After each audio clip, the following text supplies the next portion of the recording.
Morning students. देखो आज अपन नया चैप्टर स्टार्ट कर रहे हैं, चैप्टर नंबर 6। अब आप बोलोगे कि सर पहले तो 4 के बाद में तो 5 आता है, बोलो आप, है ना। यस, क्योंकि कि 4 के बाद में अपना 5th चैप्टर आता है, बट 5th चैप्टर जो है वो इस साल अपन को नहीं पढ़ना है। ठीक है, क्यों नहीं पढ़ना है? क्योंकि ये 30% जो अपना कोर्स रिमूव हुआ था उसमें से ये पूरा का पूरा चैप्टर रिमूव हो चुका है।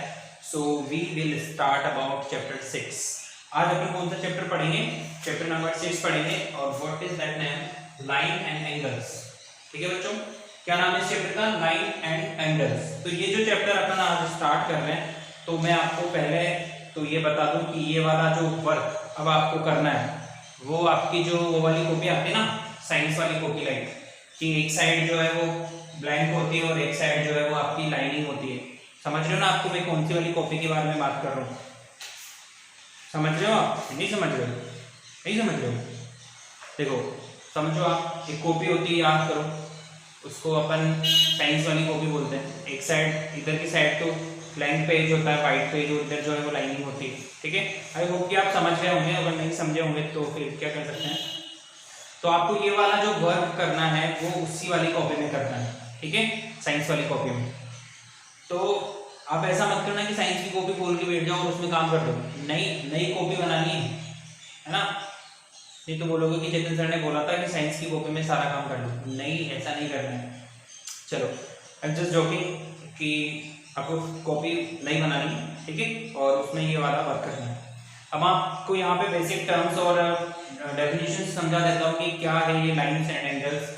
क्या पढ़ेंगे अपन इसको कि लाइन क्या होती है और एंगल्स क्या होते हैं। ठीक है, तो ऑब्वियस है कि सबसे पहले मैं आपको एक लाइन समझाऊं।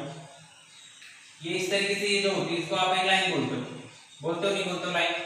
किसी को आप बोलते हो स्ट्रेट लाइन बोलते हो। पर यहाँ पे इस स्ट्रेट लाइन के अंदर एक और चीज जो है वो हिडन में छुपी हुई है, दैट इज लीनियर पेयर। यहाँ पर ये वाला जो एंगल है, ठीक है, इसको बोलते हैं आप 180 डिग्री। क्या बोलते हैं इसको? 180 डिग्री। तो मैं आपको स्टार्टिंग में जो पहली जो बेसिक चीज आपको समझा रहा हूँ वो है लीनियर पेयर। क्या है बच्चों? यहाँ पे आप समझो कि ये मैं आपको समझा रहा हूँ वो है लीनियर पेयर। क्या होता है लीनियर पेयर? लीनियर पेयर का मतलब ये होता है कि ये स्ट्रेट लाइन है, इस स्ट्रेट लाइन पे जो एंगल फॉर्म होंगे उनको आप लीनियर पेयर बोलोगे। कैसे बोलोगे? जैसे ये स्ट्रेट लाइन है और यहाँ पे ये इस तरीके से एंगल बन रहा है, ये वाला और ये वाला। ठीक है, ये आपकी लाइन से इस तरीके से और ये एंगल बन रहा है। सपोज ये एंगल 1 है और ये एंगल 2 है। ठीक है, तो ये एंगल 1 और ये एंगल 2 की जो वैल्यू होगी वो जो इनका सम होगा, angle 1 plus angle 2 is equals to कितना होगा? 180 डिग्री होगा। कितना होगा? 180 डिग्री। तो ये क्यों होगा? Just because of this. तो लीनियर पेयर में जितने भी एंगल बनेंगे उनका सम कितना होगा? 180 डिग्री होगा। एक और समझा दो, बाय द वे यहाँ पे 2 एंगल बन रहे हैं, अगर मोर देन 2 भी हो सकते हैं। अगर ये एंगल आपके इस तरीके से बन रहे हो, सपोज इस तरीके से बन रहे हो, ये एंगल है, तो फर्स्ट एंगल ये है, सेकंड एंगल ये है और थर्ड एंगल ये है, और ये इसका ओरिजिन पॉइंट है। ठीक है बच्चों, तो यहाँ पर ये इनिशियल एंगल हो गया, फिर ये हो गया, फिर ये हो गया, तो इन तीनों का सम भी जो होगा वो क्या होगा? Angle 1 plus angle 2 plus angle 3 is equals to क्या होगा? 180 डिग्री होगा। और ये किस वजह से होगा? Just because of linear pair. Okay बच्चों, तो ये सम 180 होगा, ये सम भी 180 होगा। अब ये आपको स्ट्रेट लाइन देखनी है कि स्ट्रेट लाइन पे जो भी एंगल फॉर्म हो रहे होंगे उनका सम कितना होगा? 180 डिग्री होगा। ओके, अब आप देखो 8th क्लास में आपने एक्सरसाइज पढ़ी होगी। कौन सी एक्सरसाइज पढ़ी होगी बताओ? एक्सरसाइज सॉरी चैप्टर नंबर 4 था आपका, टू अंडरस्टैंड कोऑर्डिनेटर्स। ठीक है, तो आपने वहां पे पढ़ा होगा। मे बी अगर नहीं पढ़ा होगा तो डजंट मैटर।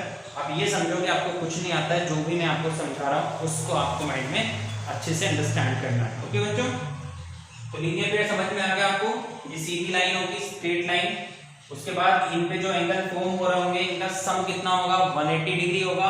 ये मोर देन 2 भी हो सकता है, मोर देन 3 भी हो सकता है, मोर देन 4 भी हो सकता है। बस आपको ये बात माइंड में रखनी है कि इनका जो सम होगा वो कितना होगा? 180 डिग्री होगा। गेटिंग ना? चलो, अब ये तो हो गई अपने लाइन की बात। अब आते हैं अपन किस पे, एंगल्स पर। ठीक है, तो एंगल्स के बारे में मैं आपको समझाऊं पहले। अगर आपको पहले से बेसिक नॉलेज होगी, जैसे कोलिनियर पॉइंट्स आप समझते हैं, पहले मैं आपको कोलिनियर और नॉन कोलिनियर पॉइंट भी आपको समझा दूं। कोलिनियर, ठीक है, and non collinear, linear and non collinear angle. ये इससे पहले मैंने जो लिखा है वो भी आपको नोटबुक में नोट करना है। ठीक है, जो थ्योरी पार्ट है वो आपको सारा का सारा नोट करना है। तो अपना जो नेक्स्ट टॉपिक है वो ये है कि collinear and non collinear lines क्या होती है।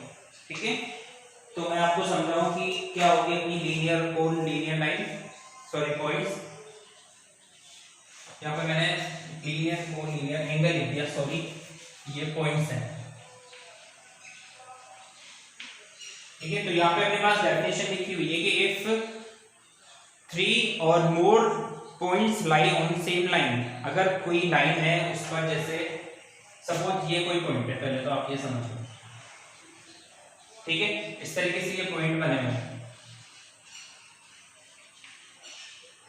ठीक है, इस तरीके से पॉइंट बने हुए हैं। अब मैं बात करता हूँ कि लीनियर पॉइंट कौन से होंगे। ठीक है, तो लीनियर पॉइंट तो वो होंगे जो एक लाइन पे आपको ज्वाइन कर रहे हैं। जैसे यहाँ पर सपोज ये ए पॉइंट है, ये बी पॉइंट है, ये सी है, डी, ये ई, ये एफ, ये जी और एच। ठीक है, मेरे को इनसे कोई लीनियर लाइन बनानी है या कोई लीनियर पॉइंट बनाना है, तो इनको मैं ज्वाइन कर रहा हूँ। ठीक है, ये इस तरीके से। तो ये ए, बी और सी तीनों एक ही लाइन पे फॉर्म हो रहे हैं, तो इन पॉइंट्स को तो आप बोलोगे क्या, कोलिनियर पॉइंट्स। कौन से पॉइंट बोलोगे आप इनको, कोलिनियर पॉइंट्स। कौन कौन होंगे कोलिनियर पॉइंट, ए होगा, बी होगा और सी होगा। ठीक है, और पॉइंट बना के देखते हैं। ठीक है, सपोज एक लाइन यहां से और पास हो रही है इस तरीके से। ठीक है, तो ये जी, ई और यहाँ पे ये बी पॉइंट था, तो ये बी, ई और जी भी क्या होंगे, बी, ई और जी, ये पॉइंट भी क्या होंगे, कोलिनियर पॉइंट होंगे, क्योंकि एक ही लाइन पे फॉर्म हो रहा है।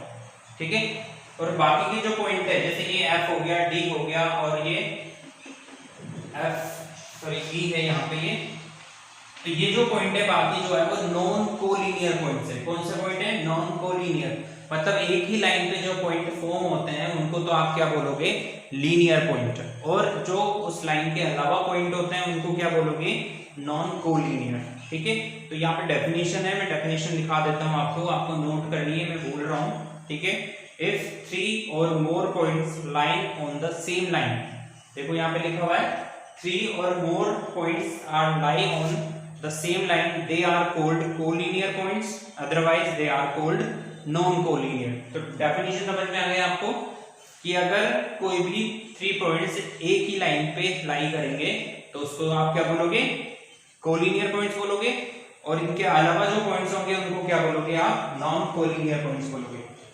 ठीक है, तो ये आपकी डेफिनेशन होगी लीनियर और कोलिनियर की। अब आते हैं अपन किस पे, एंगल पर। ठीक है ना, ये आप नोट कर लेना, डेफिनेशन मैंने भी ओरली बोली है, वो लिख देना। अगर आपको मेरी ओरली समझ में नहीं आई हो तो आप अपने बुक के अंदर पेज नंबर 90 पे डेफिनेशन अलग से लिखी हुई है, आप वहां से भी नोट कर सकते हो। अब मैं आपको समझा रहा हूं एंगल्स। ठीक है, एंगल्स। अब देखो आपके एंगल क्या होते हैं, एंगल के बारे में आप जानते होंगे कि ये जो होते हैं बहुत सारे एंगल होते हैं। जैसे ये वाला एंगल है, ये इनिशियल लाइन होती है, ये टर्मिनेटिंग लाइन होती है। ठीक है, इन दोनों से जो फॉर्म होता है उसको आप एंगल बोलोगे। ठीक है, तो ये जो फर्स्ट एंगल है उसको आप बोलोगे एक्यूट एंगल। एक्यूट है, उसके पीछे ए ओ लगा करें तो ये एक्यूट एंगल बन जाएगा, एक्यूट भी बोल देते हैं, जो भी आप प्रोनाउंस करना चाहो। ठीक है, और ये एक्यूट जो एंगल होगा वो लेस देन होगा 90 से, मतलब इसकी जो वैल्यू होगी वो क्या होगी, बताओ, इसकी वैल्यू 0 डिग्री से तो ग्रेटर देन होगी और 90 डिग्री से क्या होगी, छोटी होगी, मतलब लेस देन होगी। यहाँ पर ये इस तरीके से ये सिंबल लगा दिया। तो आपको ये याद रखना है कि ये जो एक्यूट एंगल होंगे वो क्या होंगे, बिटवीन, अगर आपको ऐसे याद नहीं तो आपको ऐसे याद रखना है, बिटवीन 0 to 90 डिग्री। ठीक है, ये जो भी एंगल होंगे वो बिटवीन 0 to 90 डिग्री होंगे और इन वाले एंगल्स को आप बोलोगे एक्यूट एंगल। ओके, उसके बाद आते हैं अपन दूसरे टाइप के एंगल पे, और इसमें लिखा हुआ है नेक्स्ट जो अपने पास एंगल आ रहा है, that is the right angle. Right angle इस तरीके से ये एंगल होता है, आपने पहले पढ़ा होगा अभी इससे पहले कभी, यहाँ पे ये 90 डिग्री बनता है। ठीक है, तो जो एग्जैक्ट 90 डिग्री का एंगल बनता है उसको आप क्या बोलेंगे, उसको बोलेंगे आप right angle. Right angle. Okay बच्चों, और ये एग्जैक्ट कितने डिग्री का होगा, ये एग्जैक्ट होगा 90 डिग्री का। ठीक है, तो एक्यूट एंगल जो होगा वो तो कितने का होगा, बिटवीन 0 to 90, और एग्जैक्ट 90 डिग्री का जो एंगल होगा उसको आप क्या बोलोगे, उसको बोलोगे आप राइट एंगल। ठीक है, तो ये मैंने आपको दो पार्ट समझाया है, क्लास के अंदर आपको जो भी समझ में नहीं आया हो बाय द वे, क्योंकि नया चैप्टर है। ठीक है, आराम से समझने की कोशिश करना, अगर समझ में नहीं आए तो आप पूछ लेना। ठीक है, बाकी का जो है अपन कल की क्लास में पढ़ेंगे। Okay, thank you.